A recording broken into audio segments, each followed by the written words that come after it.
Holly Cotton here. And okay, first of all, let me just have a disclaimer because today we are talking about sexual health. So if this ain't your domain, don't listen to this show. Do not send me any messages later on. We already started off with the disclaimer, so you know what direction we're going today. But I am actually very interested, and this is an interesting topic. You guys know I always try to stress the importance of having a great sex life as part of being happy with your love life because obviously great sex is going to keep you in your relationship. So I think that's all part of good mental health, good physical health, and as well as strengthening our love lives. So without further delay, let me introduce you guys to Sir Marvelous. And he had me at the DM when it started, and it said that he had a dungeon in New York City. I was already like, wait, what? A dungeon?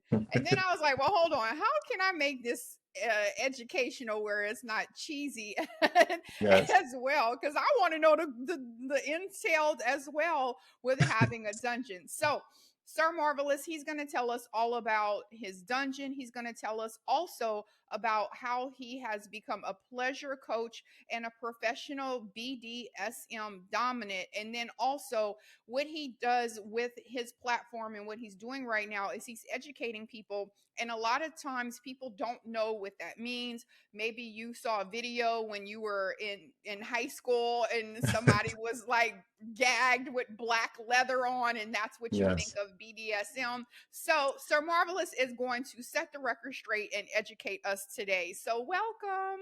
Thank you so much for having me. I love that introduction, and I also like that practical example of what most people familiarity with BDSM is.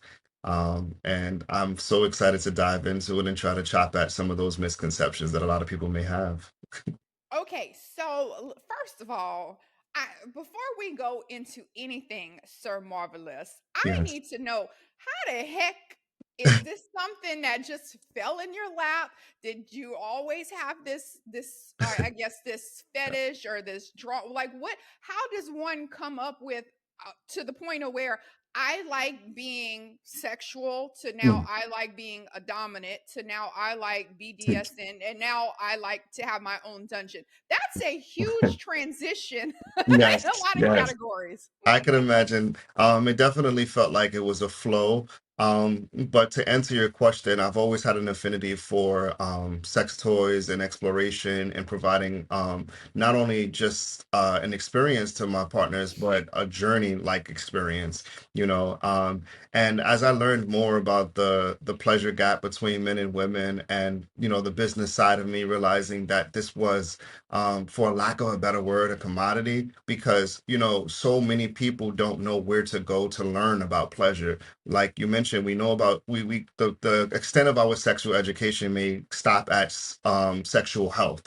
And that is very, under delivered in a lot of different ways, but it's also very limited as it relates to like speaking about pleasure. So when you ask the average person, where did you learn to give your partner pleasure? Where did you learn to receive pleasure? It's only based on experience. And not to allow my nerd side to come out too much, but I'm a huge chess player. And one thing I've learned about chess is that, people could be playing chess for 20, 30, 40 years, but not know more than somebody who's been studying chess for a year, because you get to learn from everyone's experiences, the 20s, the 30s, the 40 years of experience in a concise way in that 1 year's worth of studying. So it's the same thing when it comes to trying to learn anything. You can, people push this saying that experience is the best teacher, and I guess it's good to help you remember things, but it's not the best thing to help you get exposed to things and understand what's truly out there and the possibilities that can exist for yourself. So I say all that to say, um my affinity for pleasure and wanting to take my partners on journey led me to different types of events, sex positive events, and I went to my first swinger event that actually had a kink element to it. And when I got there, I saw that this man by the name of Sir Daniel, who's a professional dominant, definitely one of my mentors and good friends to this day. He had a long line of women that were lined up, ready to go on his massage table to experience a BDSM experience, a brief demonstration of that. And I noticed that he had a lot of the things that I actually owned and I never thought to bring to these events with me. And I'm a bit of an exhibitionist. I love the idea of being on stage. Even prior to being a pro dom, I was a teacher for almost 10 years. And I love being in front of a room, sharing with people things that I thought were interesting or valuable or even entertaining in any way. So it's definitely not far from how I relate to my sexual side. I love the idea of putting on a show or being seen, so to speak. So I decided to start bringing on, bringing some things with me. Yeah. This just keeps getting more and more interesting, Yes. and we ain't even got into it yet. Go ahead. So I started bringing some things with me, and and I started putting on a bit of a show myself, and that's when I really realized, like, man, especially as I started to go to other parties that didn't have that kink element, people were really captivated by what they seen, but more so captivated by the experiences that they, seen, vicarious through the people that I was demonstrating on. So many people haven't even, came close to the types of arousal that I was able to build within their bodies, the orgasms that I was able to deliver. And this is, to be clear, without me using my penis at all. 99.9% of my sessions, I am fully dressed the entire time. 99.9% of my demonstrations, I am fully dressed the entire time. And I'm able to, again, use the tools and the techniques that we're going to speak about in this conversation to not only help people build towards arousal, but also build towards orgasms that they've never even thought were possible. So, after noticing that so many people didn't have the best or the easiest access to what it was that I was doing, I was like, I got to make this a business. And, one thing led to another. And I started going from being just a Patreon at parties to being invited for free to being paid to come to being, highly in demand. And then I started taking on private clients. As along the way, I met my life partner. And, a good woman is going to elevate all areas of your life, especially business as well. And the rest has been history. Hmm. Okay, so I have so many questions, Yes. but let's.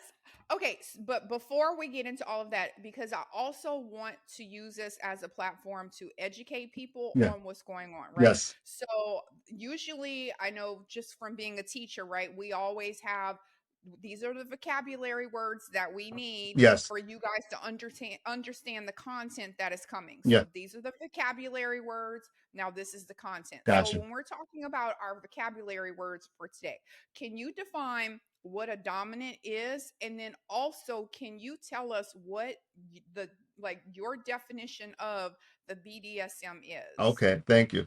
Please excuse me. I'm gonna do a little bit of rambling for this one because not only do I No, like to you define need the things. thorough Yes. explanation. Thank you. I'm We a need the real I'm a one. big fan of giving practical examples along with definitions, right? So you can understand how it would play in your life. So, first and foremost, most people's understanding of what a dominant is, what they've seen on television, like you mentioned, somebody gagging someone else, wearing leather, spanking, super aggressive, and, just that raw energy. The truth is, a dominant person is someone who can derive pleasure from the idea of stepping into the leadership role as it relates to taking the initiative to delivering pleasure to their partner. So basically, I like to look at it as like you're the person that likes to deliver pleasure. You're the pleaser, right? You're the person that likes to give up your partner a break from having to make certain decisions as it relates to the sexual side or the sexual experiences that you have. Another big misconception about those who step into dominant roles is that the person who is the submissive, which we'll speak about in just a second, right, is someone who just wants to give up all control in every aspect of their life. That's unrealistic for the majority of us out here, right? We have so much going on. The idea of, letting somebody run your life is just not most likely possible. But there are going to be certain people, that are going to derive pleasure from the idea of saying, like, I run so many other parts of my life. I run my business, I'm taking care of the children, I'm taking care of my family, I'm taking care of this and that, school, all types of different things. When I come home, the last thing I want to do is play boss lady when I get here, or it could even be boss man, so to speak. So normally we derive pleasure from polarity, right? What we don't want, Mhm. the same thing we experience in every other aspect of our life. So to move on to what I define as, somebody who has submissive desires is usually that person who is so sick and tired of taking care of everything and everyone else that can truly derive pleasure from finding someone that they can trust to relinquish some of that control over to, at the very least, in a sexual way. But more importantly, be able to rely on, right? The idea of you coming home from a long day of work, of, running the show, running your business, taking care of this, that, and the third, and then getting home and again having to play boss lady. That's probably not the most ideal situation for you. You coming home to someone that you trust, saying, babe, don't worry about anything. I already took care of this, that, and the third. Tonight's going to be focused on you or us, or this experience is what I have planned for us tonight, to this weekend, this getaway, or shit every day. As long as you knew that you can trust that person and that they would not manipulate you, allowing your submissive side to come out and play, that person would have a very hard time getting almost anything out of you, right? So it's Mm. more about, again, to step into that dominant energy, is the more about providing a space where a person can feel safe enough, but more importantly, can rely on you to be able to take that initiative as it relates to delivering pleasure. And yes, Before you go into the BDSM part, yes. because I want to just focus on this. And so I know you do a lot of conversations where you talk about this, and you do have multiple people on panels or people asking questions. So why do you feel that why do you feel that the word submission has such a negative connotation, where people feel like if I say that I'm submissive, because that's the Mm-hmm, big thing with women, especially whenever you're talking about a relationship. And then men are like, well, I want a woman to mm-hmm, submit to me. So people have there's so many definitions of mm-hmm. submission. So what is your angle where you're trying to say, hey, submission is not a bad thing. Yes. It can be a pleasure thing, blah blah blah. Oh, How do you so educate people on so that? similar to, the what you and I were speaking about right before we started recording. We go on different conversations or have different conversations with people, and they only want to click the more dramatic parts of the things that we say, Mm, and that's what movie and media has been doing for a very long time, using what's clickbait, showing you the more dramatic versions of kink, BDSM, what submission and dominance looks like. So when people think like, hey, when's the last time I seen a dominant, or when's the last time I seen somebody being submissive? It's the extreme version of that. You know mm, what I'm saying? And they're definitely not in media showing the conversations, the communication, the safety, the consent that is supposed to be there when you're having a ethical, dominant, and submissive relationship, right? They're only showing somebody taking control, bend over, let me spank you, or let me put this. mm. It's just real, like, and then And everybody's like, I I don't don't want want to that. get tied up Yeah. and burnt with candle Right, wax. exactly. And it's easy to say that that's not something that you will want, but when you understand that everything has, variations and ranges to it, right? I'm not going to tell you that for some people that type of submission doesn't exist, because it does. There's billions of people in this world that enjoy different things, and they have the right to do it consensually and safely. But the majority of us want a sensual experience. We want to feel safe. We want to feel cared for. We want to feel worshipped. We want to feel, like we can be free, but also in a protected way. And that's what, that's the focus that I have. So maybe it's more so the style that I want to promote versus, trying to define submission or dominance as this one thing. Because, you ask 10 people, the same question, they're going to give you 10 different answers for definitions. Mm, But I'm just here to let you know that there's a sensual approach to it all. There's a soft, sensual, pleasurable way that you can approach submission, and you can approach dominance, and of course you can approach BDSM and kink, which we'll speak about, shortly. mm. Okay, okay. All right. I love that. I love that. Okay. Now, BDSM, what does that mean? Because I'll be honest, I know I had to Google it because I know one is this, but like if you go on Pornhub or something, you just see BDSM, you see like Yeah. whatever it is. Not that I do any of that stuff, you guys, because I'm Michelle Yes. Obama, but but what exactly is Thank BDSM? you for asking. So, BDSM is an umbrella term that covers so many different ways that we can engage in pleasure. It covers both the psychological aspect of pleasure and also the physical aspect. The BDSM is just an acronym that stands for bondage, discipline, submission, and masochism. So, I know that those words probably didn't clear anything up for some people out there. Everybody knows bondage, but they don't know any of the I other ones. understand that. But even with most people's understanding of bondage, I like to define it as, when you engage in bondage play or what we call rope play or things like that, that is someone who can derive pleasure from the idea of being physically and or mentally restrained by someone that they trust. And there are so many different ways that we can, deliver pleasure to someone that enjoys that stuff, that kind of things, Ollie. It could be as simple as using bed restraints, handcuffs, rope for decorative purposes or restraining purposes.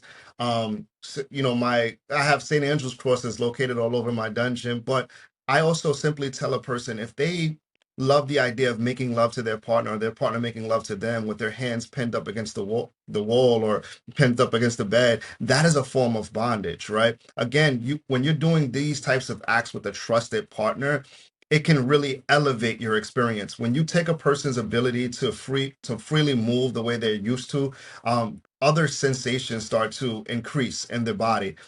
That's the point of what we call sensory deprivation, the idea of taking away one of our senses, whether it be our sight, our hearing, our taste, our movement. Guess what? You can become more in your body. You start to feel everything. And again, it's not about making somebody feel like they're your captive slave or, prisoner per se, unless you're into that, because it can get fun, right? But the majority of us just want to feel that firmness, like, oh, you ain't going nowhere. Your mind's for tonight. You know what I'm Mhm. saying?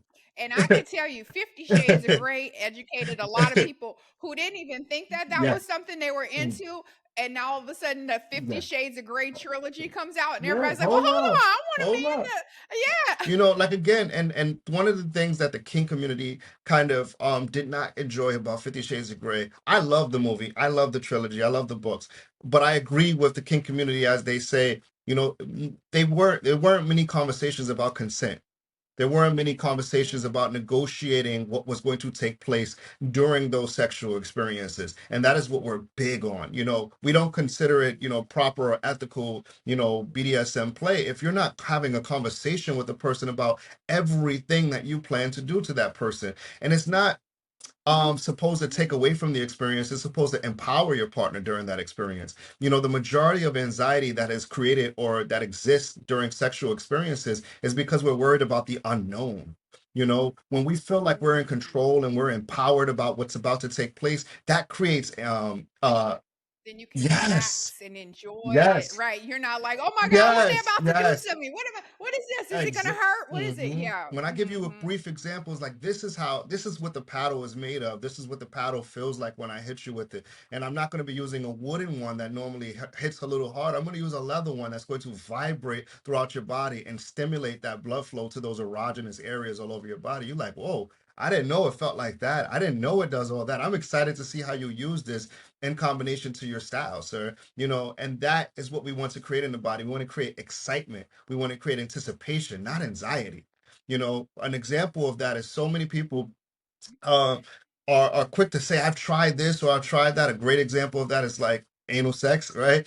And my first question when somebody says they had a bad experience trying something like that, I'm like, well, did you guys have a conversation about it first? Did you read any books about it first? Did you watch any videos? Did you go to any classes? Did you really make an informed decision to try this in a way that you came from a position of knowledge?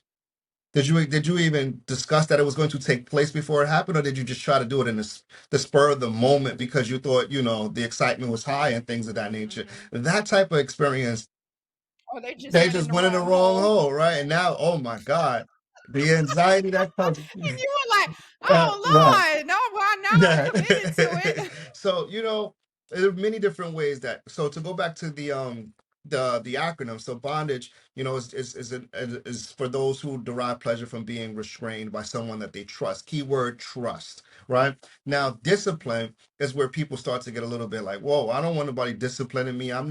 Nobody's the boss of me or anything like that. That is not what we Hmm. mean by discipline, right? We like to look at it as playful accountability, right? So I'm a professional dominant. I do sessions with clients all the time. One of my rules in my arrival instructions, playfully, of course, is don't be early and definitely don't be late, right?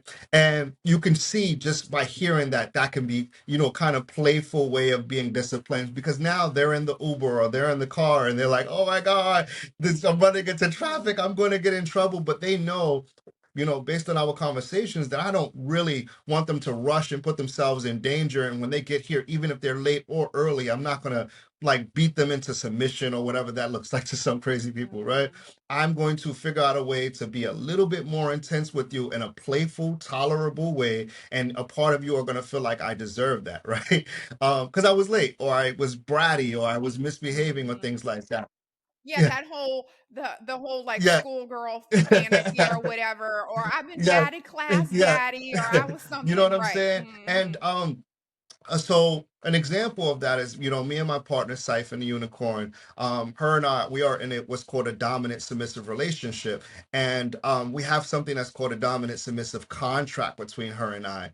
And this is just literally a document that outlines a lot of the things that we want to experience in our relationship as it relates to intimate moments, as it relates to dates, traveling, all types of different things. And we use this document to kind of hold ourselves accountable like a business, right? Mhm. And I know for some people that might be like, oh, that's way too much. But the reality is that some of us could benefit from the idea of knowing what's to come, knowing what we can look forward to, and knowing when we're not meeting what we said we wanted to do.